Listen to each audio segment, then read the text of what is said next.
Aujourd'hui, jour de pluie, j'avais décidé de travailler dans le jardin, mais bon, comme il pleut, ben, je vais faire quelques ligatures sur mes flèches neuves. Donc, je vais vous faire voir comment je fais ce genre de ligature.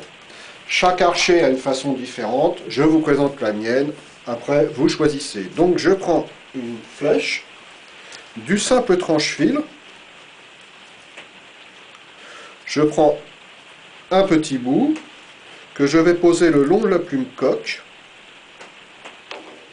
et je vais former une spire, voilà, et je vais enrouler 6 à 8 tours en tendant bien, serrant comme on peut, toujours maintenir la ligature pour pas qu'elle se desserre.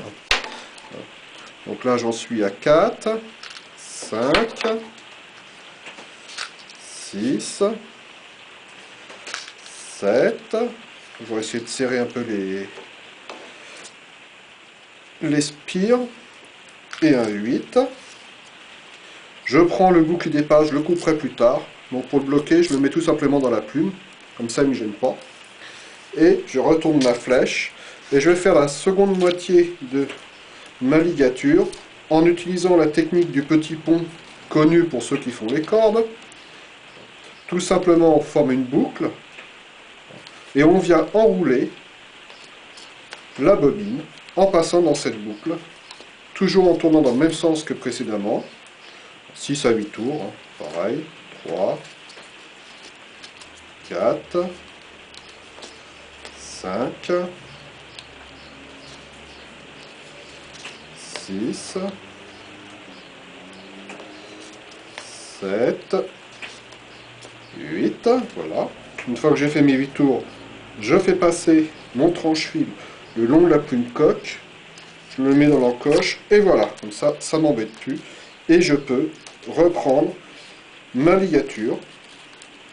C'est un peu desserré au passage, voilà, je resserre un petit peu, en tendant bien. Et j'emprisonne le tranche-fil qui va vers l'encoche dans la nouvelle ligature. Voilà. Je tourne en serrant un peu les spires. On verra tout à l'heure comment on fait pour bien les serrer à la fin. Voilà, on tourne tout simplement. Alors quand j'enroule ma ligature, l'autre côté, côté index, ça se déroule. C'est la technique que j'utilise pour faire les tranche-fils, poser les tranche-fils sur les cordes. C'est très rapide, sur le terrain ça va très vite. J'ai déjà utilisé l'autre technique avec un fil passant, mais le problème c'est que souvent ça casse. On est obligé de refaire le tranche-fil. Voilà. Donc ça s'enroule un peu autour de la plume, on déroule délicatement, et après il nous suffit de tendre. Voilà, on raccourcit la boucle. Alors le plus dur c'est de tenir toujours la boucle parce que vous voyez ça s'entortille et après ça fait des nœuds. Donc il faut éviter ça à tout prix. Et voilà.